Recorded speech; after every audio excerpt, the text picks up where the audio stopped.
Friends, welcome to Nandini சமையல். இன்றைக்கி நம்ம பார்க்க போகிற ரெசிபி பார்த்திங்கன்னா எல்லாருமே விரும்பி சாப்பிடக்கூடிய முட்டை பணியார ரெசிபி எப்படி செய்யலான்னு பார்க்கலாங்க.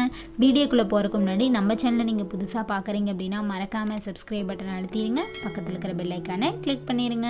வாங்க வீடியோக்குள்ளே போகலாம். பெரிய வெங்காயம் 2 எடுத்துருக்காங்க, சின்ன சின்னதாக கட் பண்ணி வச்சுருக்காங்க, அதை சேர்த்துக்கலாங்க. ஒரு வரமிளகாய், 1 டேபிள் ஸ்பூன் மிளகாய் தூள், கொத்தமல்லி கருவேப்பிலை சிறிதளவு, முட்டையை உடச்சி ஊற்றிடலாங்க. நான் 2 முட்டை எடுத்திருக்கேங்க இன்றைக்கி. உப்பு தேவையான அளவு, நல்லா கலந்து விட்டுக்கலாங்க. நல்லா கலந்து விடணுங்க. உப்பு பார்த்தீங்கன்னா ஒரு சைடாக நின்றுக்கோங்க, அதனால் நல்லா கலந்து இந்த மாதிரி எடுத்துக்கலாங்க.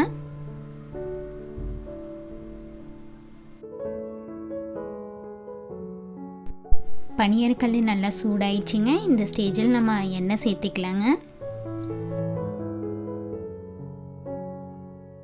எண்ணெய் நல்லா ஹீட் ஆனதுக்கப்புறம் நம்ம கலந்து வச்சிருக்கிற முட்டையை ஊற்றிடலாங்க.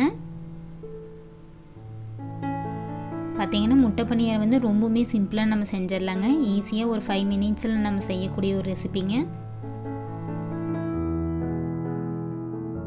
பாருங்கள், 1 சைடு நல்லா வெந்துச்சுங்க. இப்போ நம்ம அடுத்த சைடு திருப்பி போட்டுக்கலாங்க. இதே மாதிரியே எல்லா பணியாரத்தையும் நம்ம திருப்பி போட்டுடலாங்க. பார்த்திங்கன்னா ஓரங்கள்ல எல்லாம் நல்லா வேகாமல் இருக்குங்க. அதையெல்லாம் நல்லா சைடில் திருப்பி போட்டு நல்லா வேக வச்சு எடுத்துக்கலாங்க.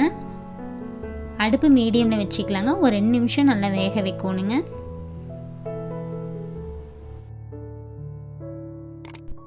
பாருங்கள் எவ்வளோ நல்லா சாஃப்டாக இருக்குது பாருங்கள் முட்டை பணியாரம். ரொம்ப ஈஸியாக குயிக்காக செய்யக்கூடிய முட்டை பணியார ரெசிபி ரெடி ஆயிடுச்சுங்க. இந்த ரெசிபியை நீங்களும் செஞ்சு பாருங்கள். செஞ்சு பார்த்துட்டு கமெண்டில் எப்படி இருக்குதுன்னு சொல்லுங்கள். தேங்க்யூ.